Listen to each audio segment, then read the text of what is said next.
ఒక్కసారి కొమ్మూరి గోల్డ్ కి కాల్ చేయండి. తాకట్లో ఉన్న మీ బంగారాన్ని విడిపించి మార్కెట్ ప్రైస్ కి వాళ్ళు కొనుక్కుని మిగతా డబ్బులు మీకు ఇచ్చేస్తారు. హాయ్ హలో నమస్తే, నేను మీ కట్టా కార్తీక్. మనతో ఉన్నారు ప్రముఖ అడ్వకేట్ రజనీ గారు. మేడం నమస్కారం. మేడం నమస్తే. చాలా కాలం తర్వాత వచ్చారు, బాగున్నారా? నమస్తే అండి, బాగున్నానండి. భారత్ మాతాకి జై. మేడం భారత్ మాతాకి జై. మేడం, ఇప్పుడు మనం చూస్తున్నాం, కేంద్ర కేబినెట్ చాలా కీలక నిర్ణయాన్ని ప్రకటించింది. మేము కేవలం కాల్పుల విరమణ మాత్రమే ప్రకటించాం, ఆపరేషన్ సింధూర్ ఆపలేదు. ఆపరేషన్ సింధూర్ తీవ్రవాదుల కోసం మేము చేపట్టినటువంటి వేట, ఆ తీవ్రవాదుల్ని ఉగ్రవాదుల్ని అంతమొందించే వరకు వెనక్కి తగ్గేదే లేదు అని చెప్పేసి కేంద్ర కేబినెట్ రక్షణ శాఖ అయితే చెప్పడం జరుగుతోంది. దీని మీద ఏమంటారు మీరు? అంటే ఒక వ్యక్తి ఏ టైంలో ఎలా ఎప్పుడు ఏం చేస్తాడో మనం ఆలోచించలేదమండి. అది పాకిస్తాన్. ఎందుకంటే వాళ్ళు ప్రాణాలకు తెగించి వాళ్ళ దగ్గర ఉండే దరిద్ర గుణం ఏంటంటే జిహాదీ అంటూ మానవ బాంబులు పెట్టుకొని గతంలో కూడానండి 2001లో పార్లమెంట్ భవనం మీద దాడి చేసినప్పుడు కూడా ఎంతో మంది 9 మంది సిఆర్పిఎఫ్ వాళ్ళు చనిపోయారు, ఒక సివిలియన్ చనిపోయారు. సో ఇట్లాగా వాళ్ళు ఏదైనా చేస్తారండి. వాళ్ళ దగ్గర ఆయుధాలు ఉండక్కర్లేదు, పెద్ద పెద్ద రఫేల్ యుద్ధ విమానాలు ఉండక్కర్లేదు, వాళ్ళే ఒక మానవ బాంబులు అనమాట. ఆ మానవ బాంబులు పెట్టుకొని అక్కడ వాళ్ళే పేలి చచ్చిపోయినా పర్లేదు, చనిపోయే ముందు జిహాదీ అనుకుంటారు. జిహాదీ అంటే నాకు అర్థమే కాదండి. అంటే ఇక్కడికి వచ్చి భారతదేశాన్ని నాశనం చేయడం వాళ్ళ లక్ష్యమా? లేకపోతే భారతదేశంలో ప్రముఖమైన ప్రదేశాలను ఇబ్బంది పెట్టడం, ప్రాణాలను హరించడం జిహాదీ లక్ష్యమా? లేకపోతే భారతదేశానికి పాకిస్తాన్కి ఏంటండి శత్రుత్వం? 2 నేషన్స్ కావాలని కోరుకుంది ఎవరండి? మహమ్మద్ అలీ జిన్నా వీళ్ళందరూ కూర్చుకొని కదా భారతదేశానికి స్వతంత్రం వచ్చిందా, లేకపోతే భారతదేశాన్ని 2 ముక్కలాడి చేసినారా? మాకు అర్థమే కాలేదు. ఎందుకంటే కనీసం 3 లక్షల పైన హిందువులు చనిపోయినారు అప్పుడు. సో పాకిస్తానీ హిందూ కంట్రీ, ఒక ముస్లిం కంట్రీ అన్నప్పుడు భారతదేశం ఒక హిందూ కంట్రీ అని ఏమైనా డిక్లేర్ చేసినారా? ఏదండి ఒక సివిల్ వివాదం ఉందనుకోండి, ఆస్తి వాటాలు 2 వాటాలు వేసినప్పుడు పెద్దోడు ఒక వాటా, చిన్నోడికి ఒక వాటా ఇస్తారు. పెద్దోడి వాటా పెద్దోడు తినొచ్చు, చిన్నోడు వాటా మళ్ళీ చిన్నోడు వాటా పెద్దోడు వాటా కూడా చిన్నోడు తినొచ్చు, చిన్నోడు వాడే మళ్ళీ పెద్దోడు దాంట్లోకి వెళ్ళిపోవచ్చు. ఇదేమి డిస్ప్యూటెడో మాకు అర్థం కాలేదు. అంటే ఈరోజు పాకిస్తాన్ లో ముస్లిమ్స్ మాత్రమే ఉండాలి, కానీ హిందుస్థాన్ లో మాత్రం పాకిస్తాన్ లో ముస్లిమ్స్ ఉండొచ్చు, లేకపోతే ఇంకొక మతం వాళ్ళు ఉండొచ్చు, అన్ని మతస్థులు అందరూ ఉండొచ్చు, సెక్యులర్ కంట్రీ చేసేయాలి. మరేం పాప మీరు కూడా సెక్యులర్ కంట్రీ చేయొచ్చు కదా? ఏం పాప మహాత్మా గాంధీ ఇద్దరిని ట్రైన్అప్ చేసి పంపించినారు కదా, ఇద్దరికి ఒకేలా చెప్పొచ్చు కదా. ఒకదాన్ని ఒకలాగా ఇంకొక దాన్ని ఒకలాగా ఎలా చేసినారు? ఇది ఏమి అంటే ఇదేమి డిస్ప్యూటెడ్ లో ఒకేలాగా చేయడమో నాకు అర్థం కాలేదు. సో నాకు అర్థం కాని విషయం ఏంటంటే, అప్పట్లో కాశ్మీర్ ఆక్రమిత పాకిస్తాన్ అని, లేకపోతే కాశ్మీర్ ఆక్రమిత భారతదేశం అని కొంత ప్రాంతం ఉన్నప్పుడు ఏదైతే మహాత్మా గాంధీ గారు చెప్పినారనమాట, సర్దార్ వల్లభాయ్ పటేల్ గారు అడిగారు, అక్కడ యుద్ధం చేసేసి మనం కాశ్మీర్ ని కూడా మనం తెచ్చుకోవాలి, కాశ్మీర్ నుంచి కన్యాకుమారి వరకు భారతదేశ చిత్రపటంలో ఉండాలి బాపూజీ గారు అంటే, లేదు పటేల్ గారు, వద్దు దాని జోలికి వెళ్ళకండి, అది జిన్నాకి ఇచ్చేయండి, అది జిన్నా చూసుకుంటాడు, అక్కడ ముస్లింస్ ఎక్కువ ఉంటారు. లేదు సార్, అక్కడ కాశ్మీర్ పండిట్స్ ఉన్నారు సార్, ఒక అవకాశం ఇవ్వండి బాపూజీ గారు, నాకు ప్రధానమంత్రి ఇవ్వకపోయినా పర్లేదు, నాకేం ఇవ్వకపోయినా పర్లేదు, భారతదేశాన్ని సుసంపన్నంగా ఉంచడానికి ఒక్క అవకాశం ఇవ్వండి అంటే ఇవ్వలేదు. అదే రకంగా హైదరాబాద్ ని యుద్ధం ప్రకటించడానికి కూడా బాబూజీ గారు పర్మిషన్ ఇవ్వలేదు. కానీ పటేల్ గారు ఎంతో వాదోపవాదాలు జరిగిన మేరకు ప్రధానమంత్రి పదవిని కూడా త్యాగం చేసిన తర్వాత హైదరాబాద్ ని మనం ఆక్యుపై చేసుకోవడానికి ఛాన్స్ వచ్చిందండి. ఎందుకంటే హైదరాబాద్ పాకిస్తాన్ ప్లేస్ అయితే చుట్టూ ఉన్న భారతదేశం పాకిస్తాన్ చాలా చాలా ఇబ్బంది అయిపోయేదండి. అసలు ఈ రోజు హైదరాబాద్ మనదవడం, భారతదేశంలో ఒక పార్ట్ అవడం నిజంగా అక్కడ హైదరాబాదీ వాసులకి సంతోషం అండి. ఎందుకంటే పాకిస్తాన్ పరిపాలించిన ప్రదేశం ఎలాగుందో భారతదేశం పరిపాలిస్తున్నటువంటి అంటే స్వేచ్ఛా వాయువులు, ముస్లింస్ ప్రశాంతంగా ఉండగలిగే కంట్రీ ఈ రోజు ఒక భారతదేశమేనని ఇందాక నిన్న మొన్న కూడా మీటింగ్స్ లో చాలా మంది ముస్లింస్ చాలా ధైర్యంగా చెప్పారు. పాకిస్తాన్ కి నిద్రలేని రాత్రులు చూపిస్తున్నారా? ఉగ్రవాదుల కళలో వాళ్ళ నిద్రపోతున్నారా? 100% అండి. ఎందుకంటే ఇన్నిసార్లు కాంగ్రెస్ యుద్ధం చేసినప్పుడు ఎలా ఉందో మేము చూసినామండి. ఏంటో యుద్ధం స్టార్ట్ అవుతుంది, మళ్ళీ ఏంటో చర్చలకు పిలిచేస్తారు. మీరందరూ ఒక విషయాన్ని గుర్తుపెట్టుకోవాలండి, లాల్ బహదూర్ శాస్త్రి గారు 2వ ప్రధానమంత్రిగా ఆయన ఉంటున్న టైంలో 1971 ఆ టైం అనుకుంటండి, ఆయన ఇలాగే భారత్ పాక్ యుద్ధం జరిగినప్పుడు పంచాయతీ చేయడానికని పక్క దేశానికి వెళ్తే ఆయన అక్కడ చనిపోయారు, అనుమానాస్పదగా చనిపోయారు, విష ప్రయోగంతో చనిపోయారు. కానీ కనీసం ఒక దేశ ప్రధాని చనిపోయినప్పుడు ఇంట్రాగేషన్ చేయలేదు, పోస్ట్ మార్టం చేయలేదు, ఏమీ చేయలేదు. అంటే నాకు ఎప్పుడు ఒక డౌట్ ఉండేదండి, కాంగ్రెస్ యుద్ధం చేస్తే అది ఎలా ఉంటుంది, ఆంటీ అంటున్నట్టుగా ముట్టనట్టుగా చేద్దామా వద్దా? ఎందుకంటే అక్కడ ఉన్న వారిని కూడా కాపాడాలనే తాపత్రయంతో హృదయంతో ఉండేవారేమో కాంగ్రెస్ వారని నాకు, అందరూ కాదని కొంతమంది ఉండేవారేమో నా భావన. ఎందుకంటే కోపం వచ్చినప్పుడు, ఎందుకంటే హిందూ ముస్లిం అని అడిగి ప్యాంట్ ఇప్పదీసి చంపేసినటువంటి తీవ్రవాదులు, అది కూడా పాకిస్తాన్కి సంబంధించినటువంటి ముస్లిం తీవ్రవాదులు. జిహాదీ అనుకుంటున్నారా? లేకపోతే మీరు అల్లాకే కసబ్ అనాలా? లేకపోతే మీరు ఇంకొకటి చదవాలా? మీరు హిందువా ముస్లిమా అంటే భర్త పక్కన భార్య బొట్టు చెరిపేసే తరుణాలు భారతదేశ ఆడబిడ్డకి రానే కూడదండి. అది కూడా హిందూ సాంప్రదాయం ప్రకారం అసలు ఆ బొట్టు తీసే కార్యక్రమం ఒక దౌర్భాగ్యమైన ఘటన అని మేము భావిస్తాం. అది కళ్ళ ముందు భర్త పక్కనే ఉండగానే బొట్టు చెరిపేసి హిందువా ముస్లిమా అంటే ఒక భార్య అడుగుతుంది నన్ను కూడా చంపేయండి అని. అటువంటి ఘటనలన్నీ చూసాక సరే ఏదో ఒక పంచాయతీ చేసింది అమెరికా ఎకనామికల్ కోసం. ఆవిడంతా అసలు అమెరికా పంచాయతీ చేయడం అంటే నాకు అర్థం కాలేదు. ఎందుకంటే మేడం, ఎప్పుడు అమెరికా ఐక్యరాజ్య పేరు సమితి తీశారు కాబట్టి ఇప్పుడు కొత్తగా ట్రంప్ ఒక ట్వీట్ చేశాడు. ఆ ట్వీట్ మీద భారతీయుడిగా నాకైతే చాలా అభ్యంతరాలు ఉన్నాయి. కాశ్మీర్ సమస్యని పరిష్కరిస్తాను, ఇది వెయ్యేళ్ల సమస్య, భారత్ పాక్ మధ్య ఉన్నటువంటి కాశ్మీర్ సమస్యను పరిష్కరిస్తాను అన్నాడు. అసలు సమస్య ఉగ్రవాదం కానీ కాశ్మీర్ కాదు, కాశ్మీర్ భారత్లో అంతర్భాగం అనేది నా వాదన. ఏమంటారు? 100% అండి. నాకు అర్థం కాలేదు అసలు ఈ ట్రంప్ పంచాయతీ అంటే నాకు తెలియట్లేదు. ఎందుకంటే ఐక్యరాజ్య సమితి పెద్ద మనిషిలా ముందుకొచ్చి పంచాయతీ చేస్తుంది. మరి ట్రంప్ ఏంటో భారతదేశ సమస్యని ట్రంప్ తీసుకోవడం ఏంటో నాకు అర్థం కాల. కానీ ఎనీవే ఇక్కడ సమస్య కాశ్మీర్ది కాదు, తీవ్రవాదాన్ని. సో మనం కూడా వాళ్ళిద్దరి మధ్య జరిగింది మ్యూచువల్, ఒక పెద్ద మనిషి తరహాగా పంచాయతీ చేసినాడు, జరిగింది. కానీ గుర్తుపెట్టుకోండి, ఎప్పుడైనా తీవ్రవాదులు మళ్ళీ భారతదేశం మీద దాడి చేస్తే మళ్ళీ వితౌట్ కండిషన్ అన్నమాట, నో ఇంటిమేషన్, ఇమీడియట్ గా యుద్ధం ప్రకటించేస్తాం. మన దగ్గర ఉండేటటువంటి రఫేల్ యుద్ధ విమానాలు కానీ, బ్రహ్మాస్త్రం కానీ, అస్త్రాస్ కానీ, సో ఇవన్నీ కూడా చాలా అడ్వాన్స్డ్ స్టేజ్ అండి. మనం ఒక యుద్ధం ఒక రోజు ఎస్ సార్ S-400 ఇస్ అంటే అది ఎలా అంటే సార్, నాకు నిజంగా లవ్ కుశ సినిమాలో రాముడు ఒక అస్త్రాన్ని వేసినప్పుడు కుశుడు దాన్ని ఆపేస్తాడు. ఈ యుద్ధం అంటే రావణాసుడు కూడా అంటే రాముడికి రావణాసుడికి యుద్ధం జరిగినప్పుడు కూడా ఏదైతే బ్రహ్మాస్త్రం వాడితే తప్ప రావణాసుడిని చంపలేని పరిస్థితి. సో ఇటువంటి పదాలు చూసినప్పుడు S-400 ఏదైతే ఉందో అవతల దగ్గర నుంచి ఒక అస్త్రం ఏదైనా వస్తున్నప్పుడు దాన్ని అక్కడే బ్లాస్ట్ చేసేసి ఆపేస్తుంది. అంటే కొన్ని వేల కిలోమీటర్లోనే వాళ్ళు వేసే డ్రోన్ ఆయుధాన్ని ఏదైతే ఉందో ఇది హతమార్చేస్తుంది. అంత ఆయుధం మన దగ్గర ఉందండి. అదే రకంగా గతంలో ఏదైతే కొనుక్కున్నటువంటి మన రఫేల్ యుద్ధ విమానం, సో ఇవన్నీ మన దగ్గర బాగానే ఉన్నాయి. కానీ వాళ్ళ దగ్గర అన్ని చైనా. ఎస్, అదేంటంటే ఐఎస్ విక్రాంత్ వచ్చేటప్పటికండి గతంలో వాళ్ళు మనకి వైజాగ్ బోర్డర్ లో గాజాని తీసుకొచ్చేసారు. పాకిస్తాన్ నుంచి యుద్ధం జరిగినప్పుడు ఆ టైంలో గాజా వచ్చింది. మన ఐఎస్ఐ విక్రాంత్ ని చేయడానికి గాజాని మన వైజాగ్ వైమానిక దళం వాళ్ళు అక్కడే గెస్ట్ చేసి అక్కడికక్కడే దాన్ని బ్లాస్ట్ చేసేసినారు. ఇంకా మనం చెప్పుకోవాలంటే ఇద్దరు వీర వనితలతో చేసినటువంటి మహోత్తర యుద్ధం అండి. కల్నల్ సోఫియా గురించి మనం చెప్పుకోవాలి కార్తిక్ గారు. ఆ అమ్మాయి ఒక గుజరాతీ అమ్మాయి, MSc బయోటెక్నాలజీ చేసింది. ఆ అమ్మాయి ఏదైతే భరతమాత ముద్దు బిడ్డగా దేశం కోసం ప్రాణాలు అర్పించే కోరికతో బయటకు వచ్చింది. అదే రకంగా 2017లో నుండి పూణేలో ఒక ఆర్మీకి సంబంధించినటువంటి జరిగినప్పుడు ఆ 18 దేశాల వాళ్ళు వచ్చినారు కార్తిక్ గారు. మా లక్ ఆ టైంకి మేము అక్కడ అది చూడగలిగినాం. అన్ని దేశాలకి ఒక ఆర్మీ చీఫ్ ఉన్నారు, కానీ భారతదేశానికి మాత్రం ఒక్క మహిళ, అది కూడా కల్నల్ సోఫియా. అసలు చాలా చక్కగా ఉంది. చాలా ఆవిడ మొత్తం అంతా నడిపించేస్తుంటే 18 దేశాల వాళ్ళు అదేంటది యుద్ధం చేయడానికి ఒక ఆడబిడ్డ ఎందుకు చేయలేరు? సత్యభామ యుద్ధం చేస్తేనే కదా కృష్ణుడు వెనకాల ఉండి తప్పట్లు కొడితేనే కదా దీపావళి వచ్చింది. అంటే సత్యభామతో తేయించగలిగినాడు కదా. అసలు మనకి జై భవానీ అంటాం కదా, జై శివాజీ, జై భవానీ. అసలు మనకి ఆ నినాదం ఏంటంటే ఆడబిడ్డని ముందు పెడతాం. అదే రకంగా భరతమాత అంటాం, అదే రకంగా భూదేవ్ అంటాం. ఏదైతే అంటే మనం తాగే నీళ్ళను కూడా, జీవనదులను కూడా మహిళలతో పోలుస్తాం. మొట్టమొదటి అమ్మవారు కూడా మనం కొలిచేది సార్ అన్ని అవతారాలు అయిపోయాక మహిషాసుర మర్దిని కాళీ అవతారం ఎత్తుతాయి కానీ అవతల వాడిని హతమార్చలేదండి.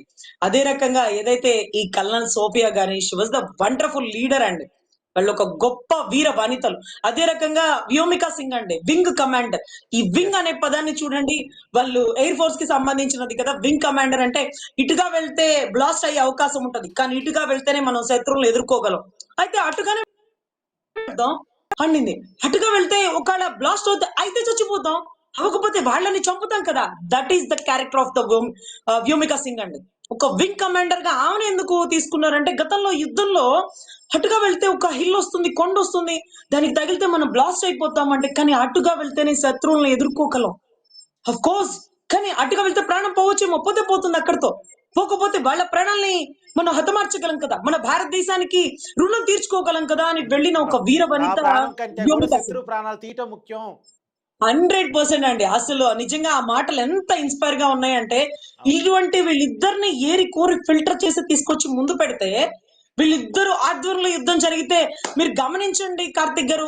ఆపరేషన్ సింధూర్ అంటే బొట్టుకు సంబంధించింది. ఆ బొట్టును ఎందుకు టార్గెట్ చేసినారంటే, ఆ పాకిస్తానీ తీవ్రవాదులు మన భారతదేశ హిందూ మహిళల ఆడబిడ్డల బొట్టు చెరిపేసినారు కాబట్టి, సింధూరాన్ని తుడిచేసినారు కాబట్టి, అదే సింధూరంతో వస్తున్నాం.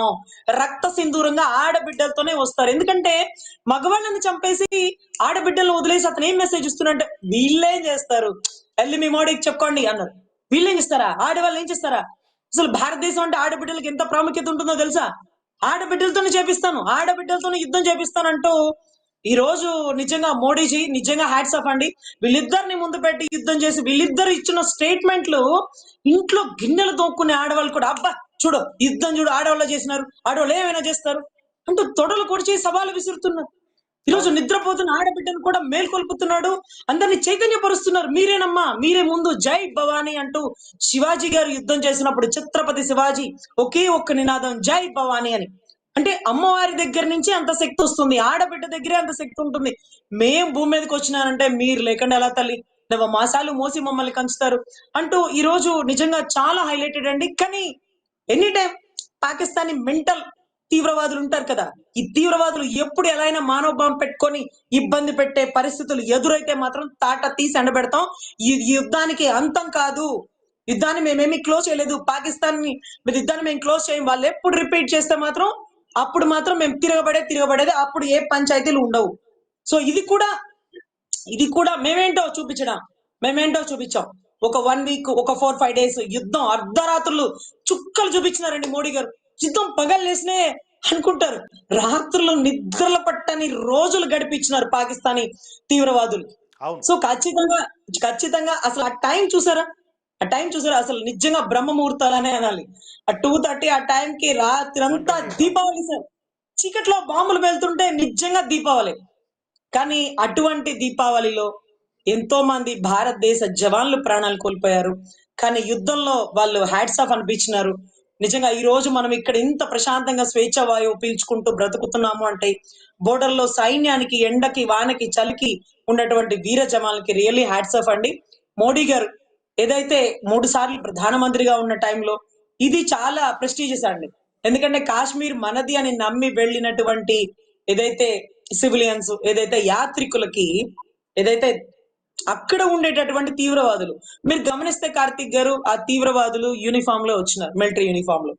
అంటే ఆల్మోస్ట్ అక్కడ ఉండే వాళ్ళే పిచ్చి అభిమానులు. ఎందుకంటే భారత్ పాక్ క్రికెట్ మ్యాచ్ వచ్చినప్పుడు అనుకోండి, ఒకవేళ పాకిస్తాన్ ఓడిపోయింది అనుకోండి, ఓకే నో డన్. పాకిస్తాన్ గెలిచింది అనుకోండి, మనం బాధపడతాం సఫ్ కోర్స్. కానీ ఆ కాశ్మీర్ పరిసర ప్రాంతాల్లో కొన్ని ఏరియా అన్నమాట, ఆ ఏరియాలో ప్రత్యేకించి వాళ్ళు పండుగలు చేసుకుంటారు. వాళ్ళు చేసుకునే తొక్కల పండుగలలో పాకిస్తాన్ పోయి చేసుకోవచ్చుగా. భారత్ పాక్ యుద్ధంలో ఒకవేళ భారతదేశం ఓడిపోతే మేము బాధపడుతుంటే, మా కళ్ళ ముందు మీరు పాకిస్తాన్ కి జై పాకిస్తాన్ అంటూ మీరు పండుగలు చేసుకుని బాంబులు పేలుస్తారే, ఆ పేల్చే బాంబులు అడిపోయిపోయి పేల్చుకోండి. భారత్ మీద మీకు ప్రేమ లేనప్పుడు, అభిమానం లేనప్పుడు, ఈ మట్టి మీద మీకు వ్యామోహం లేనప్పుడు ఎవరున్నమన్నాడు ఇక్కడ? మా సొమ్ము తింటా, మా దేశపు గాలి పీలుస్తా, మీరు ఆ దేశానికి జై అంటారా? నువ్వు ఒక్కొక్క నా కొడుకుని కాళ్ళు కొట్టాలండి.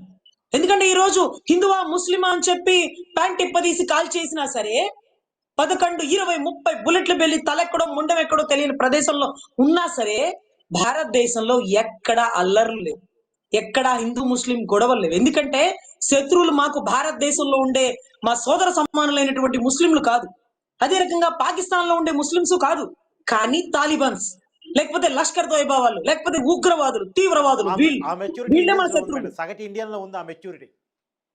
సో 100% అండి. అసలు ఎంత వైరుధ్యం అంటే, ఎక్కడైనా గొడవలు అల్లర్లు వచ్చేస్తేమో అనుకున్నా, ఎక్కడా రాలేదండి. చాలా సామరస్యంగా ఉన్నారు. అసలు ఇక్కడ భారతదేశంలో ఉండే ముస్లింస్ సిగ్గుతో తలదించుకున్నారు. ఎందుకింత నీచ పని చేసినాడు, అల్లా అలా చెప్పినాడా, ఖురాన్ అలా ఉందా, పక్క మనిషిని చంపమని ఉందా? అసలు వాళ్ళకంటే రంజాన్ మాసంలో వాళ్ళు తినకపోయినా పర్లేదు 10 మందికి పెట్టాలి, వాళ్ళు కొత్త బట్టలు కొనుక్కున్నా పర్లేదు, కొనుక్కోకపోయినా పర్లేదు 10 మందికి బట్టలు పంచాలి.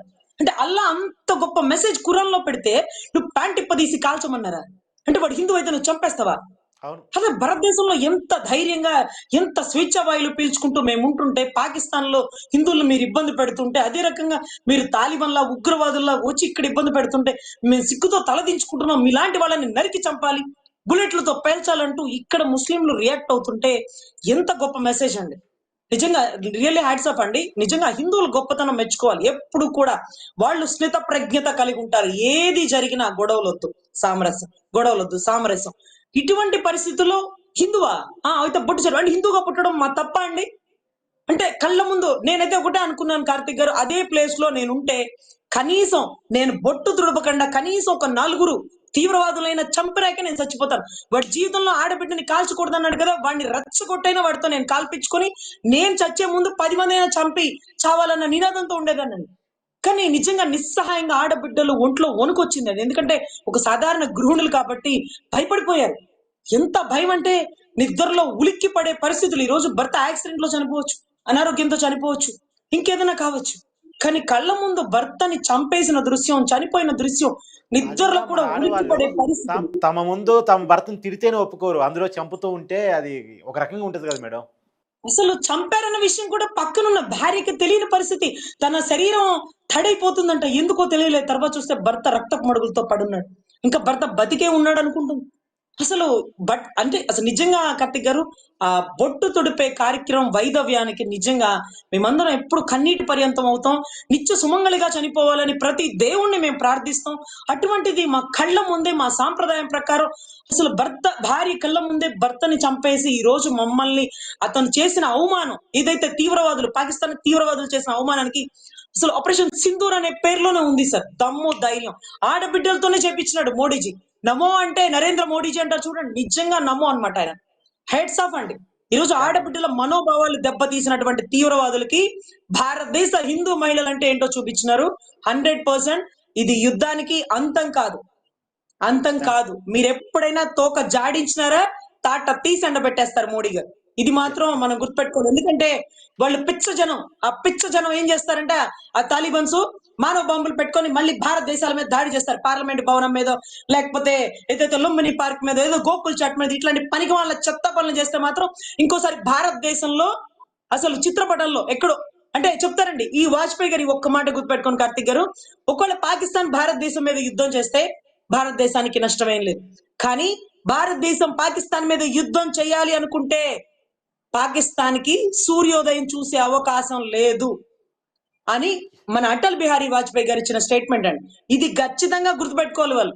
లేకపోతే ఏదో కాంప్రమైజ్ అయిపోయినారు, ఏదో ఇంకోటో కాదండి. ఎందుకంటే ఎవరిని ఇబ్బంది పెట్టుకోకూడదు, ఎకనామికల్ గా డ్యామేజ్ అవ్వకూడదు, లేకపోతే ఇంకోటి అనే దాని గురించి అన్ని రకాలుగా ఆలోచించి ఆగారు. కానీ మళ్ళీ మీరు కనుక ప్రామిస్ ని బ్రేక్ చేస్తే అది కూడా టర్మ్స్ అండ్ కండిషన్స్ తోనే ఆగింది ఈ యుద్ధం. అంతేగాని ఎవరిని చూసి భయపడి కాదు. సో ఖచ్చితంగా కండిషన్స్ కూడా పర్ఫెక్ట్ గా ఉండాలండి. గతంలో మన నెహ్రూ గారికి పనిచేసినట్టుగా 80-20 ఇదని రేషియో అండి. సింధు జలాలు ఇటువైపు నుంచి పాకిస్తాన్ ద్వారా సముద్రంలో కలుస్తాయి. ఆ వెళ్లే పాకిస్తాన్ కేమో 80%, మనకేమో 20%. అదే నీళ్లు పర్ఫెక్ట్ గా ఉంటే మనకి ఇక్కడ పంజాబ్ కి మంచి పంటలు పండుండేవి. అదే రకంగా మనకి పాకిస్తాన్ కి సపోర్ట్ ఉండేది మహా అయితే టర్కీ, మహా అయితే చైనా బేస్ మొబైల్స్ సరిగా పనిచేయవు కదా.